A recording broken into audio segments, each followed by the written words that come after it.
Hola, buenas tardes de nuevo. Nos encontramos ya todos los ponentes de esta segunda sesión que en principio trata sobre cómo financiar el futuro y en el futuro.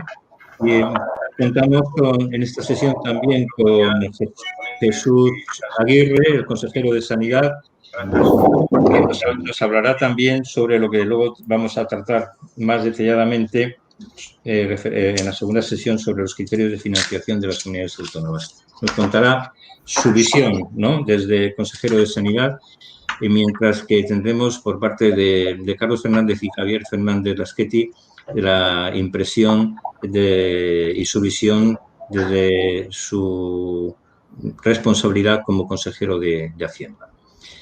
Y que vamos a ir entrando ya en materia. Tienes la palabra, por favor. Pues muchas gracias a la Fundación Bamberg, a Ignacio Para, fundamentalmente, por su invitación y a las personas que nos están siguiendo en esta videoconferencia. Yo creo que el título es muy expresivo de lo que hoy vamos a tratar, es cómo financiar el futuro, y por tanto hay que felicitar especialmente a la Fundación por estas jornadas y por el diseño de las mismas. Yo, por ser breve y tampoco acaparar mucho más tiempo el necesario, el primer mensaje que lanzo es que esto ha tenido, el virus me refiero, y la pandemia, un impacto brutal en las arcas, en los presupuestos, en las finanzas de las comunidades autónomas. Estamos hablando, en primer lugar, de un impacto en términos de ingresos, porque nuestros ingresos, lógicamente, se han visto reducidos, y un impacto en términos de gastos, porque nuestros gastos han crecido de forma exponencial. Los ingresos han disminuido porque, lógicamente, los hechos imponibles que amparan la mayor parte de las figuras tributarias que gestionamos las comunidades autónomas, pues se han visto disminuidos como consecuencia de la menor actividad y de la recesión económica. El impuesto de transmisiones patrimoniales, el impuesto de actos jurídicos documentados, determinadas tasas, es muy evidente que han visto reducido su nivel de actividad de una forma radical, y, por tanto, nuestros ingresos son hoy menores de lo que eran presumiblemente o lo que hubieran sido de no tener la pandemia. Pero lo que más ha cambiado son los gastos. Estamos ante una crisis con varias vertientes, y todas esas vertientes vienen a determinar más gasto para las comunidades autónomas. Hay una vertiente de crisis sanitaria y, lógicamente, esto ha determinado mayor gasto sanitario y en la prestación de servicios sociales para las comunidades autónomas, pues porque todas las comunidades autónomas hemos tenido que garantizar UCIs extendidas, hemos contratado más personal, hemos contratado equipos de protección individual, hemos comprado test de antígenos, etcétera, etcétera, etcétera, lo que nos ha disparado de forma muy grande el gasto en materia sanitaria, y también, asimismo, el gasto que tenemos en residencias de mayores o en residencia de discapacidad.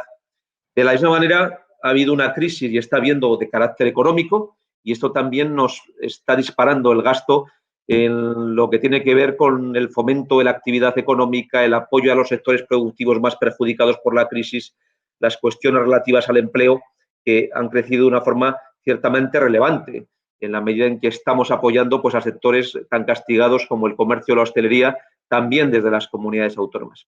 La tercera parte de la crisis, que todo el mundo conoce, es una crisis social, y también ahí, lógicamente, esto ha cargado sobre las espaldas de las comunidades autónomas, porque nosotros hemos tenido que garantizar la protección social de muchos colectivos que se han visto hasta especiales dificultades, y nosotros tenemos las competencias también de ayudar a esos colectivos que pasan esos problemas tan serios, y, lógicamente, hemos tenido que reforzar todos nuestros instrumentos de protección. Y, finalmente, esto ha puesto también en exigencia, desde el punto de vista financiero y de prestación de servicios, a los principales servicios públicos. A veces nos olvidamos de ello porque pensamos que la educación no iba a ser afectada por la pandemia, o el servicio de transporte, pero es muy evidente que el sistema educativo es hoy bastante más caro. Lógicamente, donde teníamos 2 aulas de 25 alumnos, hoy tenemos 3 aulas.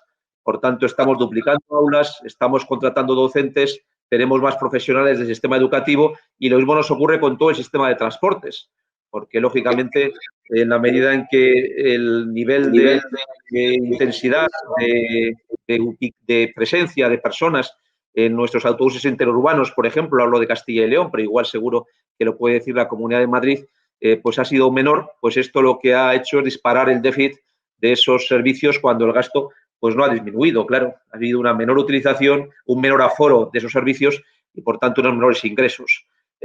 Por tanto, el gasto se ha disparado tanto como vertiente de crisis económica, como vertiente de crisis sanitaria, como vertiente de crisis social o como vertiente de prestación de servicios públicos. Esa es una realidad y, por tanto, menos ingresos y gastos. ¿Cómo se va a financiar el futuro en este contexto de menos ingresos y más gastos? Pues, lógicamente, lo primero que hay que decir es que el futuro va a ser distinto. Va a ser distinto por dos motivos. En primer lugar, porque va a haber cosas que van a cambiar para siempre, cosas que hoy estamos haciendo que se han venido para quedarse para siempre. Y, en segundo lugar, cosas que teníamos pensados que podían cambiar, pero a lo largo de 5, 7, 10 años, y el cambio se ha acelerado de forma sustancial a tan solo unos meses. Hoy estamos viendo un cambio. El hecho de que esta reunión la podamos hacer por videoconferencia es un cambio que, en cierto modo, ha venido para quedarse, ¿no? Y, por tanto, tenemos que acomodarnos a ese cambio, tenemos que hacer frente a las circunstancias de ese cambio, limitar el impacto de los aspectos negativos que esos cambios producen, pero también aprovechar los aspectos positivos que del cambio se derivan. El resultado final va a depender en gran medida de nuestra capacidad para sacar provecho de las oportunidades que esta nueva sociedad que estamos construyendo pues determina y de conseguir que el impacto de la recesión sea lo menor posible. Por tanto, aquí va a haber dos fases muy evidentes. Buscar un menor impacto de la recesión en cada una de las comunidades autónomas y hacer posible los cambios suficientes para que el crecimiento económico posterior sea el más rápido posible. ¿Cómo financiar, por tanto, este cambio al que nos vamos a enfrentar? ¿Cómo financiar el futuro? Pues yo veo aquí a Javier Fernández de Lasqueti y representamos a dos comunidades autónomas que somos diferentes desde nuestro punto de vista de la perspectiva territorial, de la configuración como comunidad autónoma, de nuestras propias circunstancias, de los gastos que tenemos cada uno, pero sin embargo somos muy parecidos en la manera de enfocar la realidad ante lo que nos enfrentamos. Es verdad que Castilla y León es una comunidad pues muy extensa, muy dispersa, donde tenemos un gran número de centros de salud, de consultorios locales, de escuelas en el mundo rural, y esto encarece extraordinariamente nuestros servicios porque tenemos que prestar servicios públicos en todo el territorio de Castilla y León, que para que nos hagamos a la idea, Castilla y León es más extensa, por ejemplo, que 12 de los países que forman parte de la Unión Europea. Somos más extensos que todo el Benelux junto, o por ejemplo que nuestro vecino país, Portugal. Y esto hace que con la misma población nuestro coste de prestación de los servicios sea mucho más alto. Lógicamente, nuestras circunstancias son distintas y nuestra necesidad desde el punto financiero es diferente, pero sí nos une la forma de cómo encarar el financiar este futuro. Tienes que ir terminando ya. Hay dos alternativas básicas. Aquellos que piensan que en estas circunstancias hay que financiar los servicios públicos o financiar el cambio que tenemos por delante, un segundo, perdón, mediante subidas de impuestos, por tanto, atendiendo a más impuestos, haciendo que pague más la gente para financiar los servicios, y aquellos otros, que es el caso de Javier y yo mismo, que pensamos que estos servicios se financian con más crecimiento económico, creciendo económicamente. Y, por tanto, esto es quizá lo que nos diferencia la forma de advertir esa predisposición a financiar estos cambios. Nosotros no creemos que esta financiación tiene que hacerse mediante más impuestos. Más impuestos, a nuestro juicio, agudizaría la recesión, agudizaría el impacto de la crisis, disminuirían nuestros ingresos y nos dilatarían la recuperación económica. Lo que tenemos que hacer es justo todo lo contrario, sentar las bases para el crecimiento económico, porque lo que va a financiar nuestro futuro es que seamos capaces de crecer pronto, seamos capaces de conseguir que el impacto sea el menor posible. Yo con eso me quedaría en esta primera intervención para que puedan intervenir el resto de miembros de la mesa, y os abandoné este rato porque efectivamente me reclaman de la reunión que iniciamos ahora en el gabinete de crisis con el presidente. Muchísimas gracias a todos ustedes. Gracias, muchas gracias. Mira, voy a dar ahora la palabra al consejero de Salud y Familias de Andalucía, porque está en el mismo caso. Me acaban de avisar ahora por teléfono que también tiene un compromiso que le va a hacer ausentarse antes de que se termine la sesión. Así que, Jesús, tienes la palabra. Gracias, Sí, Ignacio. se ¿Se oye oye bien? perfectamente. Bueno, pues lo primero saludar a todos mis amigos que están ahí. Os saludo a la distancia.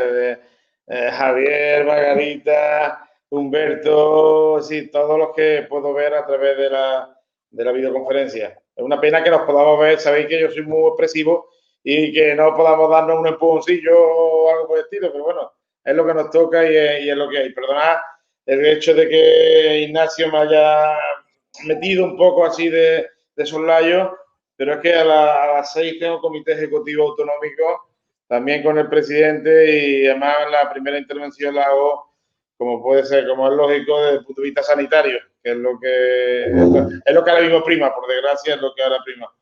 Yo quería explicar un poquito el tema de cuentas. Sé que no sé si luego entrará Juan Bravo.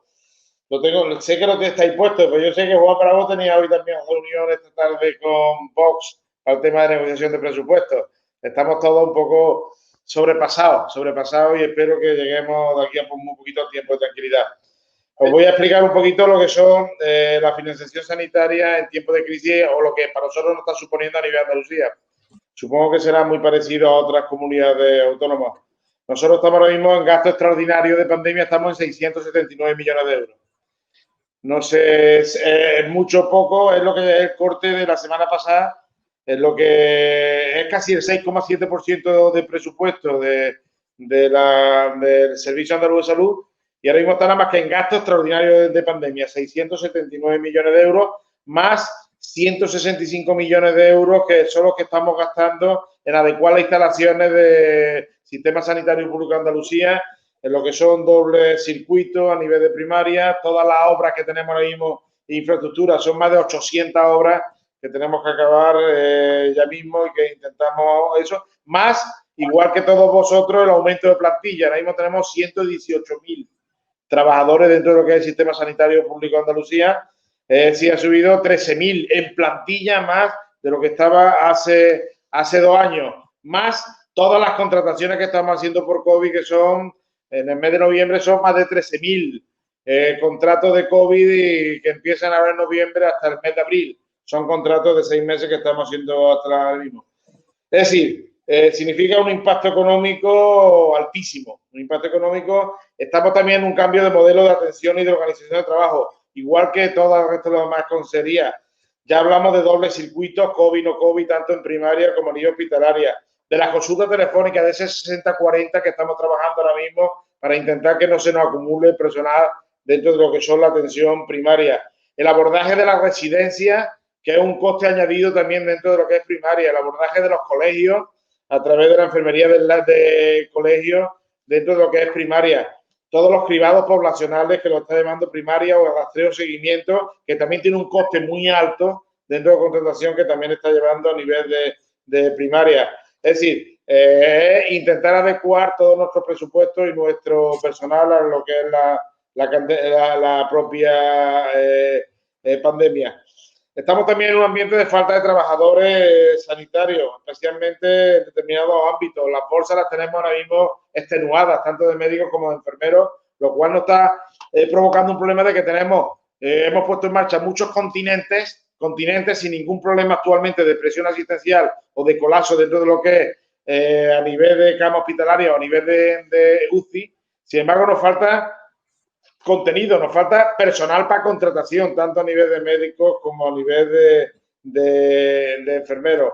Es decir, todo esto está suponiendo otro tipo de zona paralela, como es el aumento a nivel de lista de espera, aunque lo vamos absorbiendo perfectamente a nivel tanto de lista de espera quirúrgica como de pruebas diagnósticas, como de consulta externa. Bien, ¿cómo estamos financiando todos estos gastos extraordinarios? Igual que calculo, y además está Javier, supongo que será igual que su consejería, la pelea continua mía con Hacienda será igual que tenemos todos los consejeros de salud actualmente con todos los consejeros de Hacienda. Y sobre todo, lo conocerán perfectamente aquellos que han sido cocineros antes que frailes. Pues sabrán lo que es un tema y otro. Pero bueno, estamos intentando con recursos propios de la propia Junta de Andalucía. A todas las consejerías les agradezco el que se exceden parte de su presupuesto y nos lo transmitan directamente a los gastos propios de la pandemia que está sufriendo la Consejería de Salud. Estamos actualmente en las transferencias también del Gobierno central. No son tantas como han mandado a Madrid, pero bueno, no estamos de acuerdo con la distribución que se ha hecho de transferencia del Gobierno central, ya que queríamos que fuera de corte más capitativo, o tal como se firmaron en el Consejo Interterritorial del Sistema Nacional de Salud, y no con el sesgo según patología. Pero bueno, ahí estamos y con la esperanza de que nos llegue la segunda partida a la mayor brevedad posible para intentar solver el déficit que tenemos actualmente. Estamos reprogramando todos los fondos FEDER y los fondos sociales europeos, y así también con el resto de la consejería estamos reprogramando parte de estos temas directamente hacia sanidad. Estamos ahora mismo con el Gobierno Junta, hemos hecho la sanidad la prioridad. Estamos negociando los presupuestos 2021, que ahora mismo estará mi querido amigo Juan Bravo, estará negociando la parte interesante o importante, como es tener el número de votos suficiente dentro del Parlamento para sacarlo para adelante. Las partidas, lógicamente, de sanidad de este año se han volcado de forma excepcional, igual que los 2 últimos años en mi consejería, en salud y familia, que sube un 6,4%. Representa 1 de cada 3 euros va directamente a sanidad dentro de lo que es la Junta de Andalucía, con un aumento importante desde 2018 hasta ahora de cerca de un 19,6%. Estamos hablando de más de 1.930 millones, nada más que en 2 años, la subida que ha tenido la parte de sanidad. Llegamos por fin a ese 7%, que era una de las promesas electorales que llevábamos nosotros, que sanidad absorbiera el 7% del PIB. Lo que pasa es que a mí me gustaría tener el PIB que tiene Madrid, o que tiene Euskadi, o que tiene Navarra, para que el volumen fuera más grande. Tenemos el PIB, el 7% del PIB andaluz, que no es el mejor de todas las comunidades autónomas. Pero bueno, significa que hemos progresado adecuadamente. Cuando yo llegué, hace 2 años, era el 6,1% del PIB lo que absorbía la consejería que yo tengo el honor de presidir. Ahora mismo ya estamos en un 7%. Estamos ahora mismo también en fortalecimiento de cifras históricas, como he dicho, del 7%, pero la pandemia está todo muy tensionado, y todos sabéis que está muy tensionado el sistema sanitario, nuestros profesionales, nuestros pacientes, en especial los pacientes no COVID, que estamos intentando darle en esta segunda ola. Ir terminando ya, Jesús. Voy terminando ya. Una cancha muy especial, pero que sepáis que en estos presupuestos hemos puesto también a indicación de Hacienda un volumen de 450 millones en un fondo adicional COVID, que hemos dejado abiertos los presupuestos del año 2021 para absorber los posibles problemas que tengamos como consecuencia de la pandemia, que esperemos que dure lo menos posible, y que con la vacuna y con el buen hacer de los profesionales sanitarios la tengamos finiquitada, espero que para mediados del año que viene. Sin más, yo pienso que los problemas de Andalucía son iguales que los problemas del resto de las comunidades autónomas. Aquí vamos todos remando para el mismo sitio, y esperemos que entre todos la superemos. Este es un tema de sumarnos, de sumar cada uno de los estamentos que estoy viendo a vosotros, sumarnos con las propias consejerías de salud y con el Gobierno central. Muchas gracias, Ignacio, como siempre, a tu entera disposición. Gracias, Jesús, muy amable. Bueno, Javier, ahora que tienes la palabra, a ver qué nos cuentas sobre Madrid, ¿no? Y en general, tu opinión general, ¿no? Que es muy válida. Habilita el micrófono. Gracias.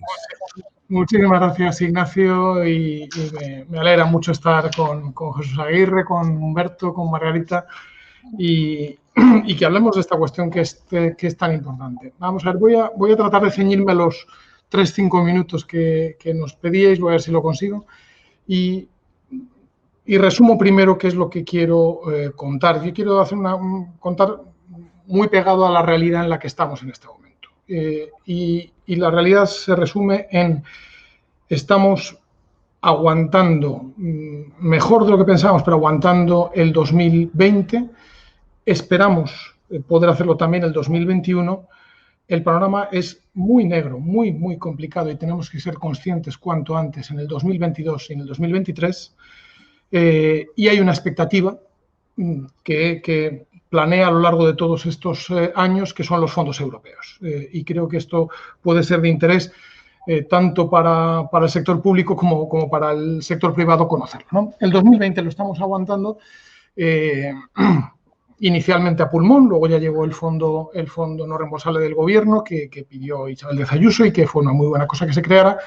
En Madrid estimamos que el gasto final de año solo en sanidad, gasto extra COVID, serán más o menos 1.500 millones de euros, lo cual nos llevará que el gasto sanitario de la Comunidad de Madrid superará claramente los 10.000 millones de euros este año.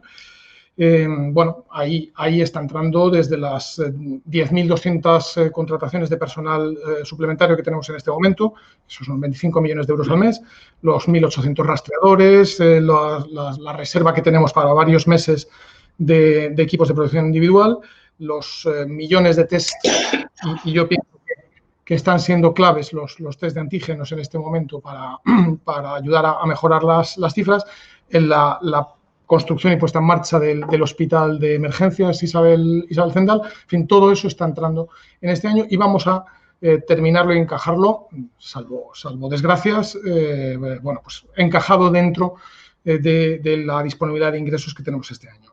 Otro tanto pensamos para el año 2021, por dos razones. Vamos, por una razón.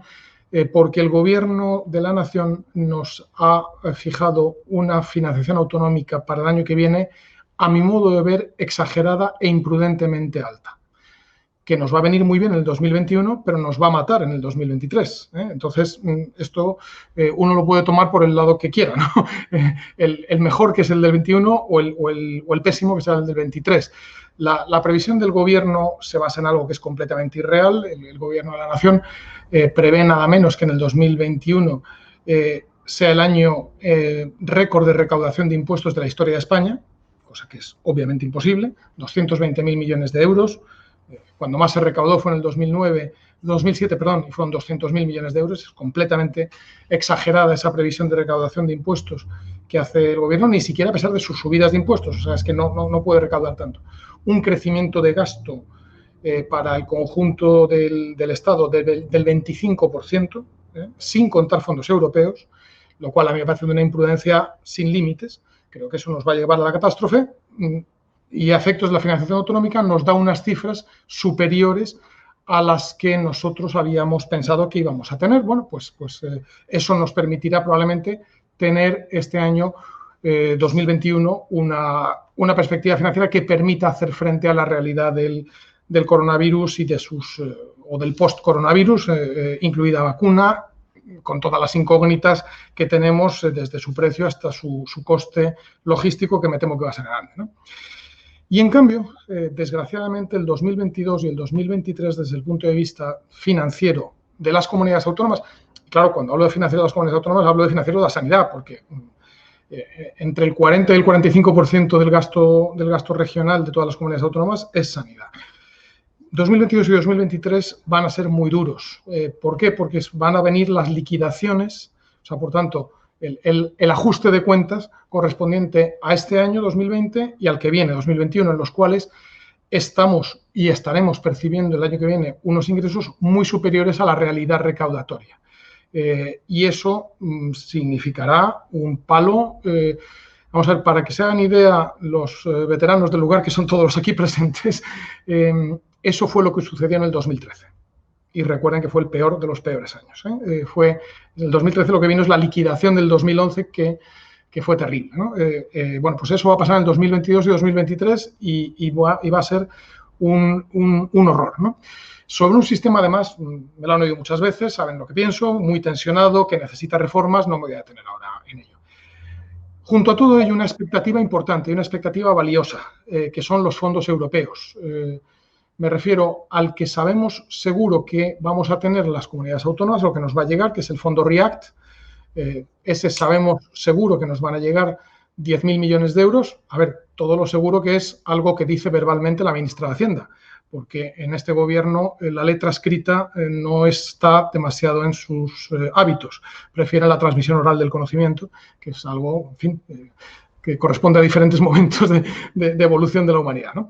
Verbalmente se nos ha dicho que 10.000 millones de euros del fondo REACT corresponderán a las comunidades autónomas y eso es algo que es importante. No hay no han dicho cuáles eran los criterios de distribución, pero ahí estarán. Y luego está el mecanismo de recuperación y resiliencia, que no son 10.000 millones, sino 60 y tantos mil, 70.000 millones de euros, más la parte de préstamos, sobre el cual todavía tenemos menos información todavía en cuanto a qué capacidad de llegada vayamos a tener las comunidades autónomas. Si vemos que hay una línea importante, una palanca importante, que es fortalecimiento de capacidades en salud, y otra que yo no desdeñaría, que es toda la que se refiere a mejora de eficiencia energética, por tanto, a toda la parte verde, porque va llegando un momento en el que los equipamientos sanitarios que se construyeron en los años 60 y 70, pues va a hacer falta sustituirlos y sustituirlos por algo que evidentemente tendrá unas consecuencias en cuanto a huella de carbono o en cuanto a emisiones mucho menos duras para esto. Entonces, me parece que en esa expectativa de fondos hay algo que creo que va a ser valioso, que desde luego la Comunidad de Madrid piensa aprovechar en toda la medida que esté a nuestro alcance. Estoy seguro que también Andalucía, como también Castilla y León, pero un tip final para los participantes, incluidos los dos que me siguen en el uso de la palabra. Si lo que vamos a tener son ingresos, y parece que así va a ser, ingresos coyunturales, tanto los de financiación autonómica exagerada como los de fondos europeos, son ingresos coyunturales que no se quedan en el sistema de financiación, y al mismo tiempo tenemos un problema de crisis económica con un aspecto estructural o al menos de unos cuantos años, yo tendría mucho cuidado con meter en fondos europeos algo que signifique gasto estructural. Lo que metamos que signifique gasto del de todos los años, del que pide pan todos los años, del que todos los años significa financiarlo, haremos un muy flaco servicio. Distinto será si aprovechamos estos fondos europeos para renovaciones tecnológicas, renovaciones terapéuticas, renovaciones de digitalización, de las que sabemos que necesitamos o podemos imaginar un futuro mejor para el sistema público de salud en España, y que luego no necesiten una financiación que le vaya acompañada el resto de los años. Así que este era mi tip final, que por supuesto no es otra cosa que un ruego de que por favor vayamos por esta línea y no por otra. Muchas gracias, Ignacio. Muchas gracias, Javier. Bueno, hay un tema que se ha quedado por ahí colgado, que lo apuntó el consejero de Andalucía, ¿no? Que es el tema del personal, que no tenemos gente, ¿no? Bueno, ya habrá tiempo de tocarlo. Vamos ahora a dar la palabra a Margarita Fonsel. Por favor, Margarita. Buenas tardes a todos. Es un placer participar en este ciclo de encuentros. Gracias, Ignacio, como presidente de la Fundación Bamberg. La verdad es que estoy encantada de participar en esta mesa con tan ilustres ponentes y tengo que pedir disculpas porque he tenido una intervención dental y la verdad con tecnología de vanguardia, desde luego, y la verdad es que me cuesta un poquito hablar, a ver si soy capaz de que no me llegue la ronquera para que poderme comunicar bien. Bueno, la verdad es que tenemos una situación muy complicada y la verdad es que en esta mesa que hablamos de cómo financiar el futuro es una pregunta bastante interesante y a la vez complicada, ¿no? Y sobre todo con el escenario que nos han comentado los consejeros que me han precedido en el uso de la palabra, está clarísimo. De todas maneras, yo quiero hacer una intervención como muy macro porque decías, Ignacio, que luego vamos a tener la oportunidad de hacer un debate, ¿no? Yo creo que lo importante o la respuesta para esta pregunta sobre cómo financiar el futuro, desde luego estaría en algo que es básico, ¿no? Y es dotar a las comunidades de un marco presupuestario adecuado, que es complejo con el escenario que estamos viviendo y con la descripción que nos han hecho los consejeros. Desde luego, ¿el futuro será muy diferente a lo que pensábamos? Pues seguro que sí, o sea, cómo no. Pero también es verdad que hay muchas variables que se repiten. Por lo tanto, yo creo que hay elementos que van a salir y que evidentemente ya estaban sobre la mesa antes de vivir esta tremenda pandemia. Por lo tanto, yo, dicho esta premisa tan básica y tan bueno, yo creo que es como la base del funcionamiento del sistema sanitario, de que las comunidades cuenten con un marco presupuestario adecuado. Creo que hay que contar con una financiación autonómica que sea absolutamente realista, suficiente y estable, y valorar el desarrollo de una nueva ley de financiación autonómica, porque tú mismo, Ignacio, decías al inicio que el porcentaje que las comunidades dedican a la partida de sanidad, y es absoluto, o sea, hay una diferencia importante entre unas comunidades a otras. Por ello, es necesario incrementar de forma progresiva la inversión en sanidad pública para alcanzar ese 7% del PIB que nos comentaba el consejero de Salud y Familias de la Junta de Andalucía, que ya es un tema que además está pues sobre la mesa desde hace ya muchos meses. Hablamos de un marco presupuestario que permita transformar con criterios de consenso el sistema sanitario en su conjunto, y desde luego no puedo omitir aquí un tema que desde el sector al que represento pues es importantísimo, como es la renovación del parque tecnológico, que hoy está desde luego situado en un alto nivel de obsolescencia. El Gobierno ha anunciado una dotación adicional para el año 21 de 400 millones de euros, dato que es esperanzador, pero desde luego es insuficiente a todas luces, ya que consideramos que habrá que pues sumar a lo largo de los próximos 3 ejercicios cantidades de este mismo orden para poder completar las necesarias inversiones para disponer de un parque instalado seguro y eficaz. Hemos propuesto en muchas ocasiones, y lo seguimos proponiendo, la importancia de disponer de un mapa tecnológico para conocer dónde, cuándo y cómo es preciso invertir. Y además hemos de diseñar una estrategia adecuada para una adecuada inversión en equipamiento, también una adecuada gestión y mantenimiento preventivo y correctivo de los equipos para evitar volver a los actuales niveles de obsolescencia.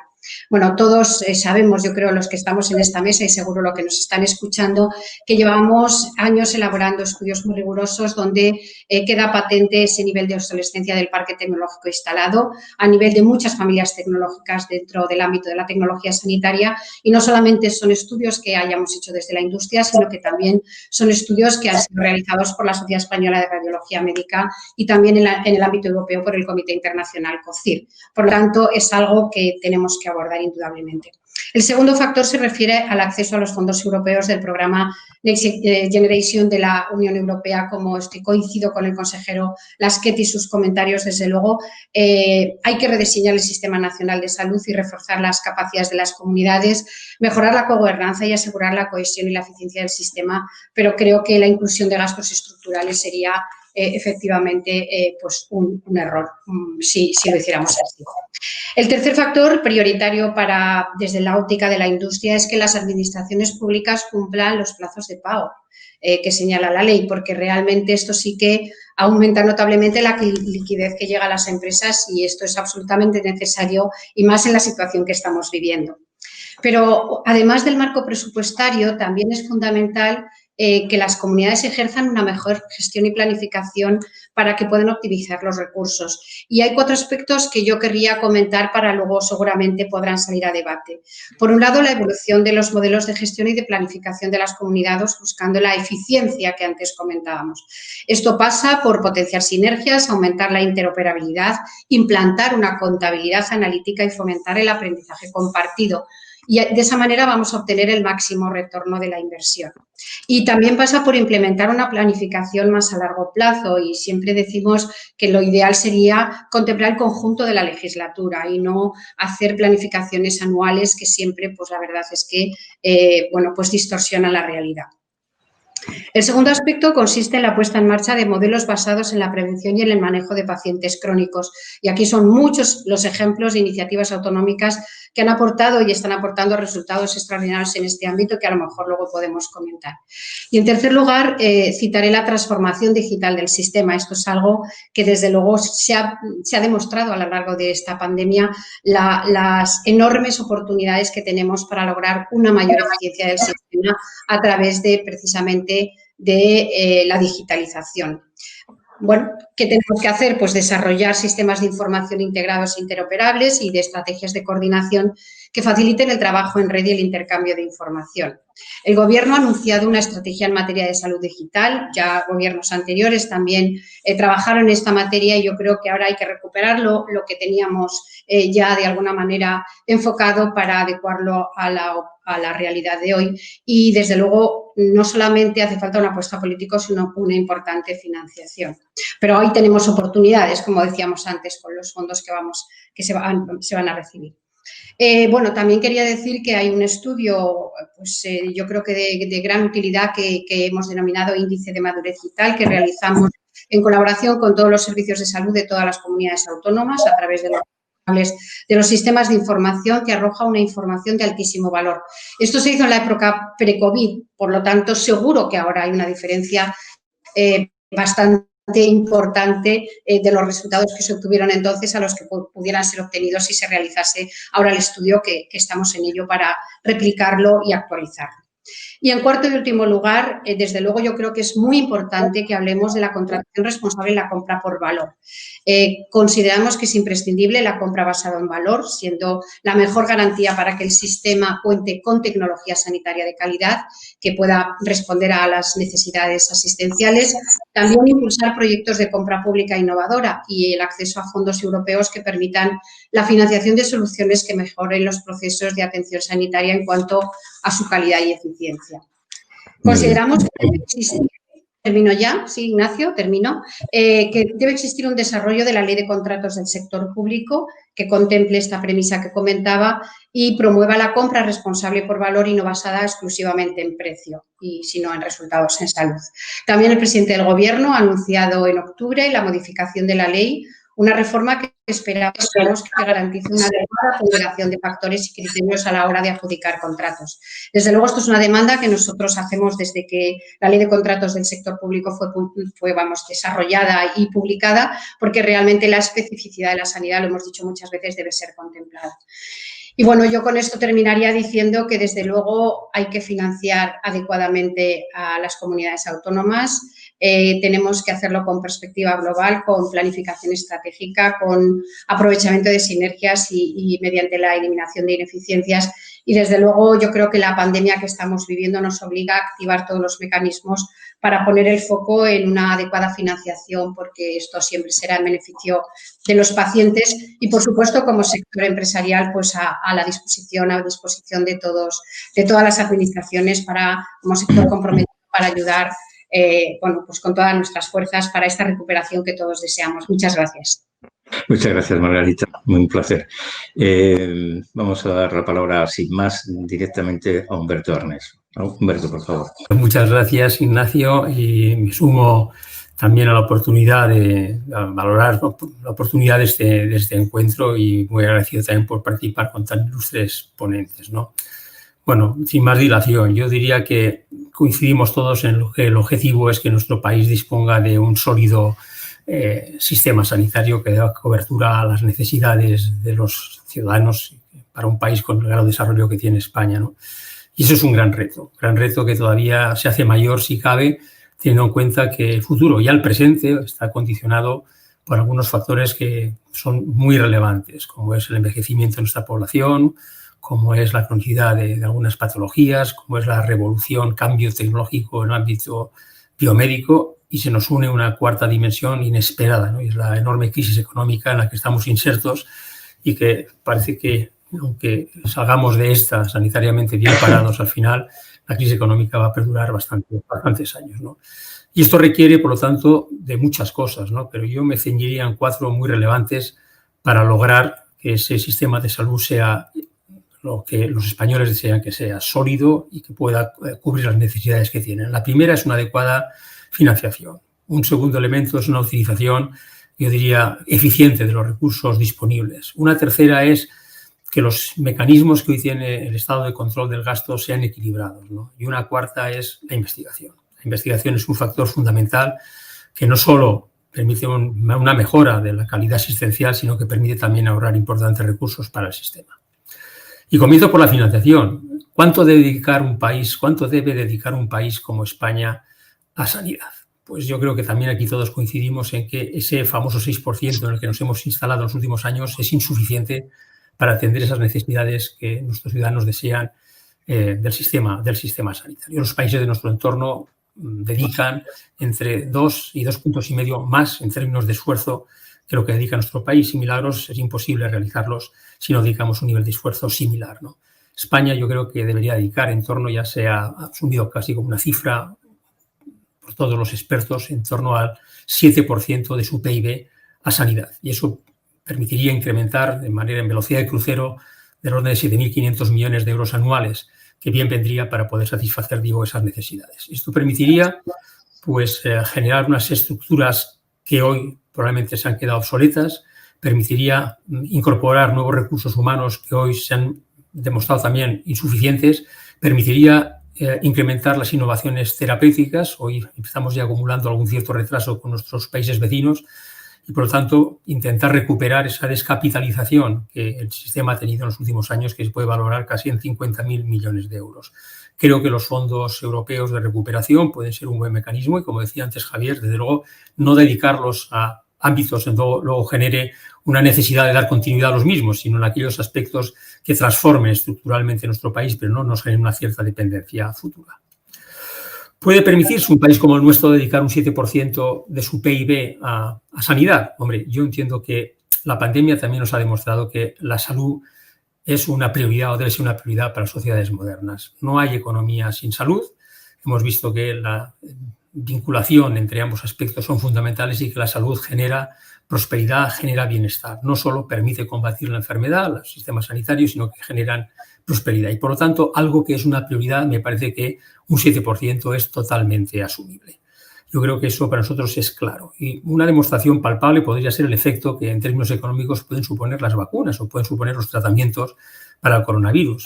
Fijaros, puede suponernos esta crisis del orden de 150, una caída del PIB que puede acarrear un impacto de 150.000 millones de euros para nuestro país. No sé cuánto costarán las vacunas, pero desde luego probablemente el coste de vacunar a todo nuestro país no va a superar los 500 millones de euros. El coste-efectividad que pueden tener las vacunas, desde luego, no tiene ningún tipo de comparación en ningún otro bien de la actividad económica. Nosotros siempre creemos que no hay mejor euro público destinado, que el que se destina a salud, en ese componente que decía de bienestar y prosperidad que conlleva la salud. Y eso requeriría probablemente cambiar un concepto que hasta ahora nos es imposible introducirlo en los presupuestos del Estado, y es, en lugar de considerarse la salud como un gasto, considerarlo como una verdadera inversión. Creemos que es muy importante. En el caso del medicamento está claramente demostrado y conocido que la incorporación de nuevos medicamentos permite ahorrar al sistema entre 2 y 8 euros por cada medicamento. Ahorrar al sistema público de salud, ya no en ahorros en costes sociales y otros ámbitos de productividad, sino simplemente el sistema de salud. Por otra parte, queda también totalmente demostrado la contribución que los nuevos medicamentos tienen, por ejemplo, en el incremento de la esperanza de vida y la contribución que el incremento de la esperanza de vida tiene en la productividad de las sociedades. Yo creo que es fundamental que cambiemos ese concepto de gasto por inversión. Y decía que además de tener una financiación adecuada, no solo hay que invertir más, sino hay que invertir mejor. Yo creo que eso es fundamental.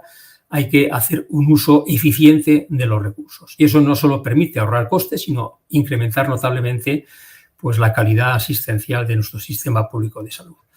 Está también estudiado suficientemente que alrededor del 20% de los gastos o de las inversiones en salud no son eficientes.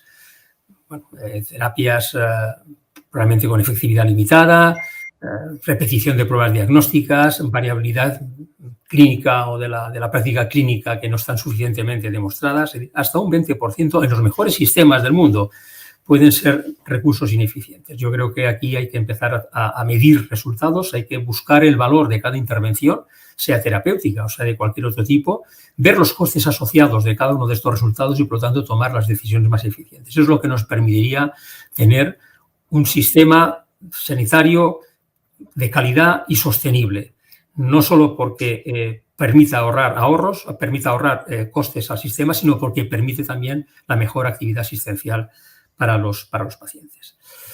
Y decía también que una tercera línea de actuación es en utilizar de manera inteligente y de manera equilibrada los mecanismos de control del gasto público que tienen las autoridades sanitarias. Me refiero aquí a varios aspectos. Por ejemplo, la política de precios. Nuestro sector está intervenido, al menos en el medicamento, en materia de precios. Bueno, pues yo creo que utilizar el valor también para fijar el precio es un mecanismo inteligente y equilibrado para poder utilizar ese mecanismo de control. El sistema de patentes, en donde permite apoyar la investigación, pero a cambio se difunde el estado de la técnica y cuando expiran los derechos de propiedad industrial entran genéricos y biosimilares. Requerimos que haya un cierto equilibrio y claridad en los sistemas de propiedad industrial. Nuevas soluciones para incorporar nuevos medicamentos al arsenal terapéutico. Se está hablando pues, de riesgo compartido, de pagos diferidos, de techos de gasto, etcétera, etcétera. Mecanismos, todos ellos que busquen un equilibrio entre los tres pilares sustanciales del sistema público de salud, que son sostenibilidad, acceso de los ciudadanos a los mejores tratamientos y desarrollo de la innovación. Y un cuarto vector de actuación, la investigación. Muchas veces no la asociamos a la importancia que un sistema sanitario puede tener o el valor que la investigación aporta para tener un buen sistema sanitario. La investigación, especialmente en el ámbito clínico, permite a nuestros profesionales estar a la vanguardia del conocimiento científico, por lo tanto, proporcionar una mejor calidad asistencial. Permite al paciente tener acceso a medicamentos cuando otras alternativas ya no han funcionado para combatir su enfermedad y permite, obviamente, a los sistemas de salud captar recursos de manera muy importante, puesto que todos sabemos que los ensayos clínicos aportan recursos a los hospitales que los practican. Yo creo que España, además, aquí tiene una magnífica oportunidad. Somos un país que empieza a ser referente en el ámbito mundial y yo creo que incluso la utilización de fondos de recuperación económica en esta materia permitiría acrecentar, sin duda, la referencia o ser España un país referente en esa materia. Bueno, no quiero consumir más tiempo. Concluyo aquí 4 aspectos fundamentales clave. Más recursos para el Sistema Nacional de Salud, una gestión más eficiente, mecanismos de control del gasto equilibrado, que equilibren los 3 pilares del sistema y una investigación en el ámbito especialmente de la clínica. Son claves para intentar, yo creo, que hacer frente a este reto que nos viene hacia el futuro para que nuestro sistema sea sostenible, sea el que todos queremos, desde luego, tener para cubrir las necesidades de los pacientes y que, por otra parte, podamos aprovechar todas las oportunidades que nos depara pues, esta nueva realidad. Muy bien, muchísimas gracias, Humberto. Son todas ideas deseables que se puedan cumplir, ideas que venimos diciéndolas desde hace mucho tiempo y algunas que ahora se agudizan como resultado de esta situación de crisis en que vivimos. Tengo algunas preguntas que nos han hecho los oyentes y antes de, una concretamente para ti, Humberto, pero antes de planteártela quería yo hacer una observación y un planteamiento al consejero de Hacienda, Javier Fernández Lasqueti. Yo al principio, en mi introducción, hablé de cómo vamos a hacer frente a todo el gasto que estamos generando. Es decir, no solamente el gasto que se ha generado con motivo del COVID, que hemos visto con los ejemplos del consejero de Andalucía, que eran tremendos, sino que también hay que hacer frente a todo el gasto normal que se ha ido acumulando y que no se ha ido haciendo, porque la gente no ha ido a los hospitales, porque la gente ha tenido miedo, porque, bueno, por diferentes razones, toda esa desarrollo, toda esa asistencia sanitaria normal no se ha ido haciendo y hay que hacerla, pero además hay que hacerla normal que habría que hacer si no hubiera habido ninguno de estos problemas, ¿no? Y entonces, bueno, también hablaba de la dificultad de poder tener ingresos cuando la economía se nos desploma. Es decir, si la economía se desploma, por muchos ingresos que yo ponga, no voy a aumentarlos. No sé esos presupuestos en base a qué se harán. Dios quisiera que eso fuera una realidad y que se pudiera conseguir todos esos ingresos, porque significaría que la economía estaría muy bien, al margen de que haya habido una subida de impuestos no deseable. Pero precisamente esa subida, como dice Javier, lo que va a hacer es complicar todavía más la recuperación y que la recaudación sea todavía menor. Entonces, en esa situación, y viendo lo que había dicho Javier de que ahora las transferencias que va a recibir las comunidades autónomas van a ser mucho más, según ese presupuesto, de lo esperado, bueno, ¿dónde nos vamos a meter? A mí me recuerda un poco lo del plan de la época de Zapatero, ¿no? no lo sé, ¿dónde nos vamos a meter con ese gasto que nos va a endeudar, que va a endeudar el Estado? ¿Cómo vamos a salir de ahí? Y luego también otra cosa que se me ha ocurrido es, bueno, ese dinero que tenemos o no es para que hagamos más cosas. Creo que lo más importante sería para aprovechar, para ver si podemos renovar nuestro sistema sanitario para que sea más eficiente, para que sea más efectivo, para que consigamos ir a ese modelo que queremos de medicina preventiva, de promoción de la salud, de reforma de la asistencia primaria, de integración de los niveles, etcétera, etcétera, etcétera. No sé, me gustaría oír tu opinión, Javier.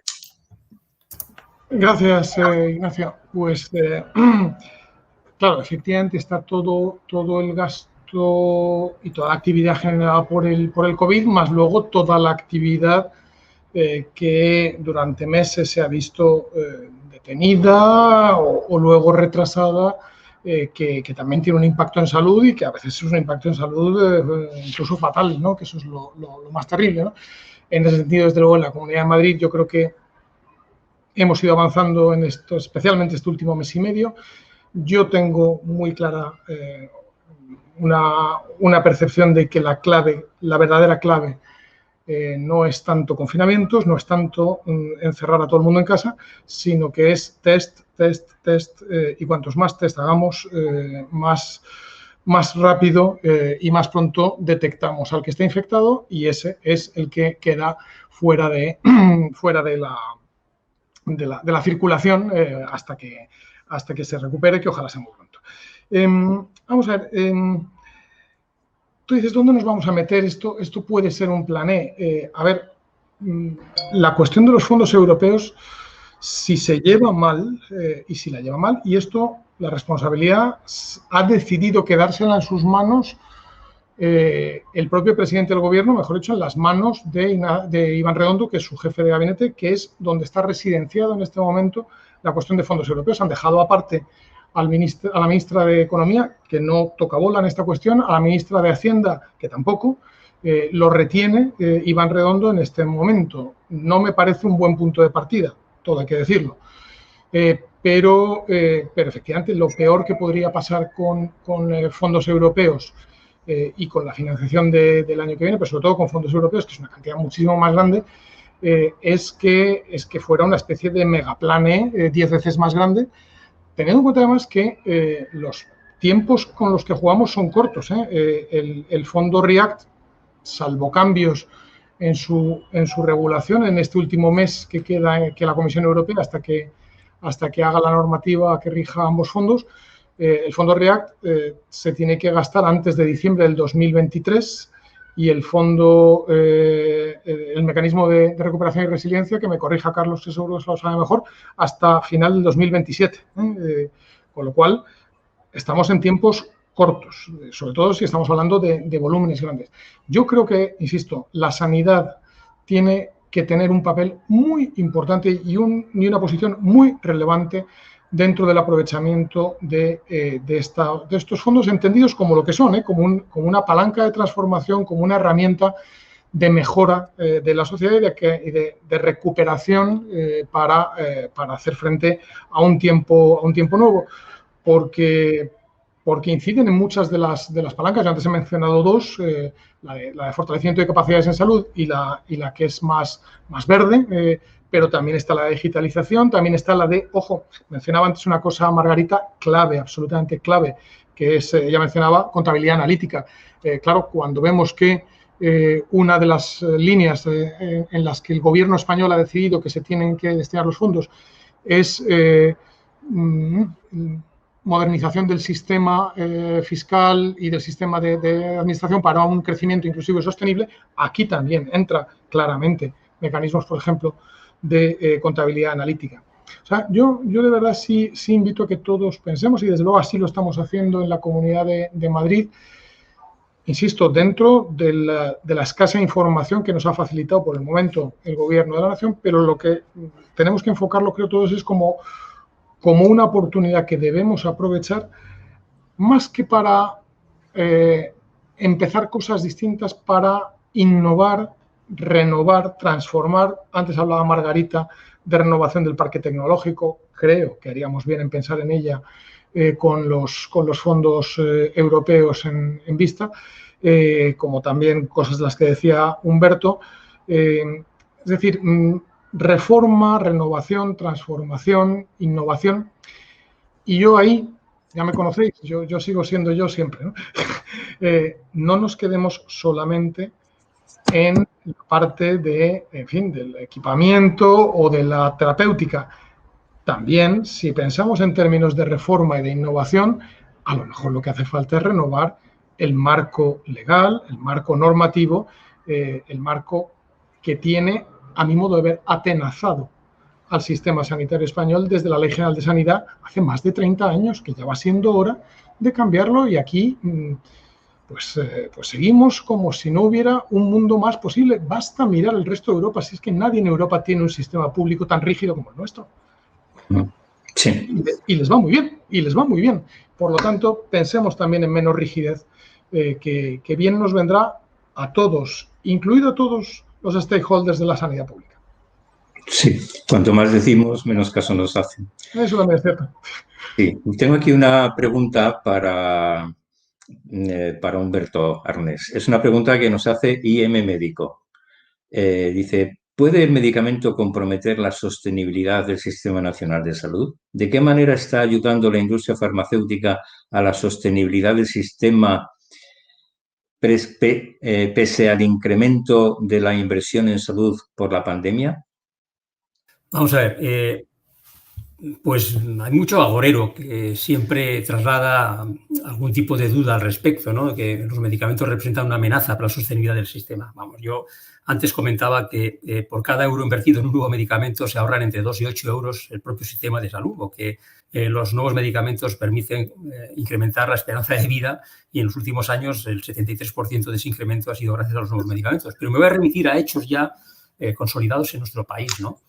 Fijaros, en la última década el número de pacientes crónicos en España se ha incrementado en un 50%. Lo dice el Instituto Nacional de Estadística, no lo dice Farmaindustria. Y además han incorporado, como bien sabemos, un gran número de nuevas tecnologías médicas y además terapéuticas. Pues bien, nuestro PIB hoy es el el gasto en medicamentos respecto a nuestro PIB es hoy el 1,46%, mientras que hace 10 años era el 1,58%.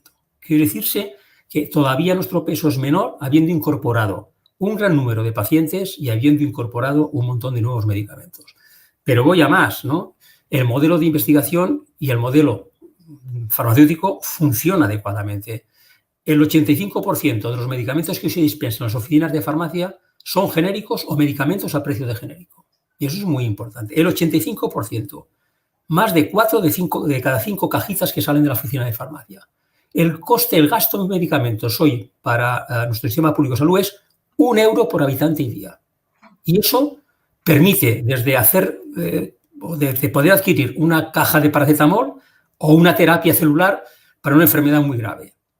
O que el 50% de los medicamentos que se dispensan en las oficinas de farmacia, más de 500 millones de unidades cada año, tienen un precio de venta al público inferior a 3,50 euros. Bueno, si realmente el medicamento representa una amenaza para las arcas públicas, pues hombre, vamos a ver si hacemos los números adecuadamente y erradicamos esa falsa creencia que muchas veces, bueno, se basa en hipótesis o se basa en simplemente opiniones, pero no se basa absolutamente en números, ¿no?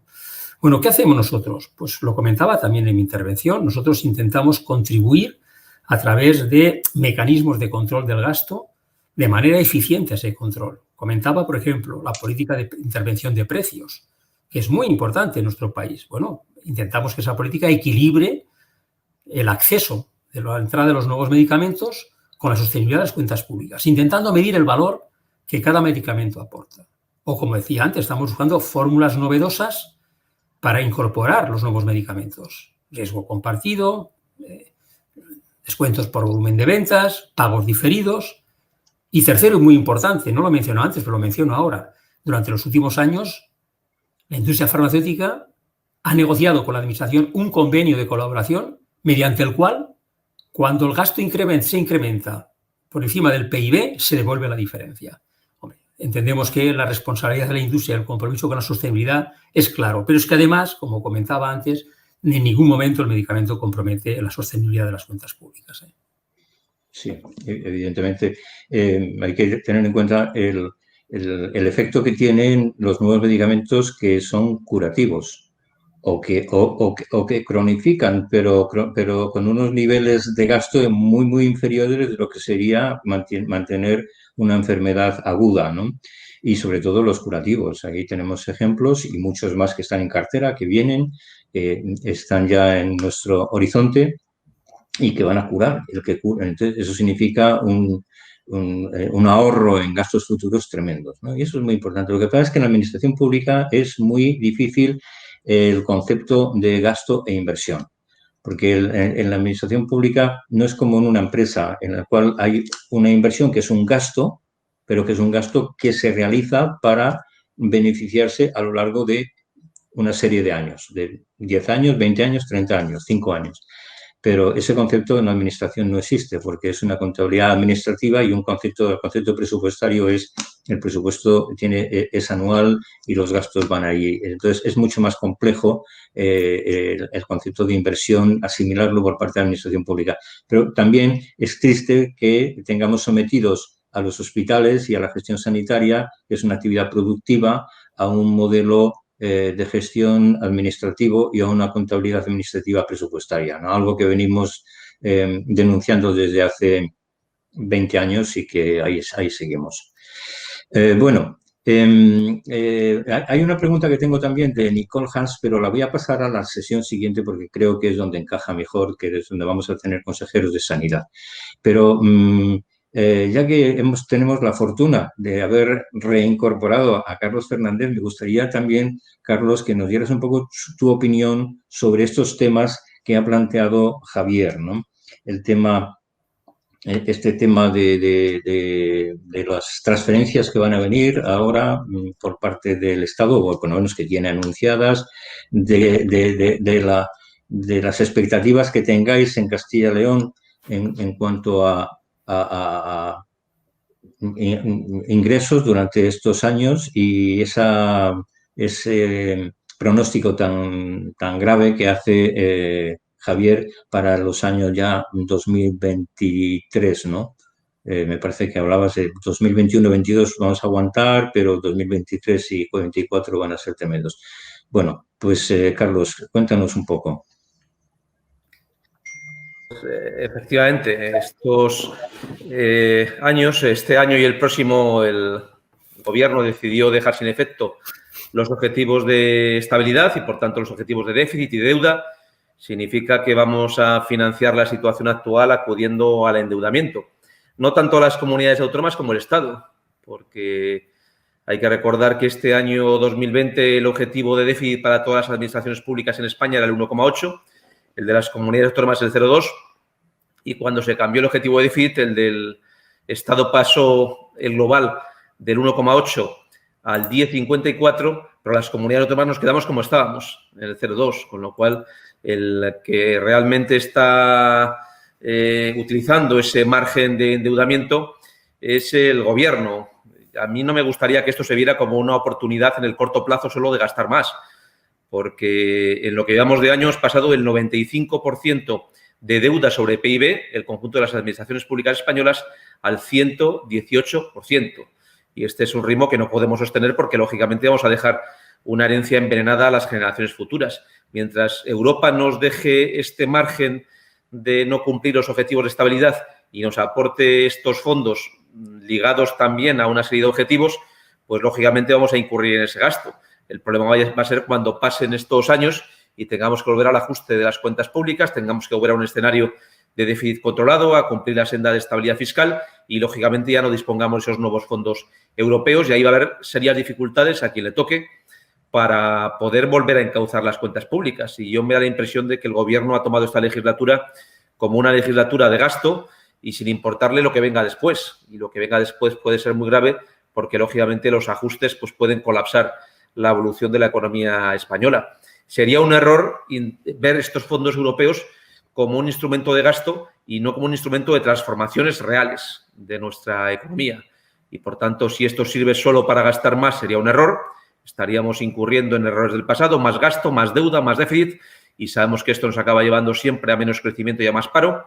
Sin embargo, si aprovecháramos estos fondos creando una comisión real de gente especializada para realizar verdaderas transformaciones de la economía española, y ahí coincido con Javier, no solamente transformaciones económicas, sino de regulación y de aspectos de funcionamiento de la propia economía, pues podría ser una oportunidad para encontrarnos en un escenario con una economía más moderna, más digitalizada, habiendo hecho el esfuerzo hacia la economía 4.0, habiendo introducido nuevas innovaciones en materia científica. Eso sería una verdadera transformación real.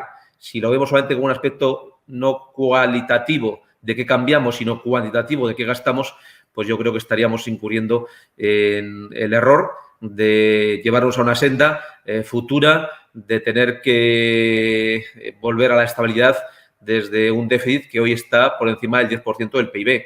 Y esto sería extraordinariamente difícil porque nos exigiría, en definitiva, menos gasto, más control presupuestario y, en definitiva, un esfuerzo que tendríamos que pagar todos en el futuro. Bueno, pues habrá que prepararse. Habrá que prepararse para esas contingencias tan malas para que realmente no lleguen a ser tan malas, si estamos preparados. Margarita, vamos a cerrar ya la sesión, pero después de lo que has oído, igual quieres hacer alguna observación. Sí, bueno, yo la verdad es que había hecho una pregunta a los dos consejeros y, bueno, sale un poco de lo que habéis comentado ahora, que tiene, bueno, pues un carácter muy macro, más general.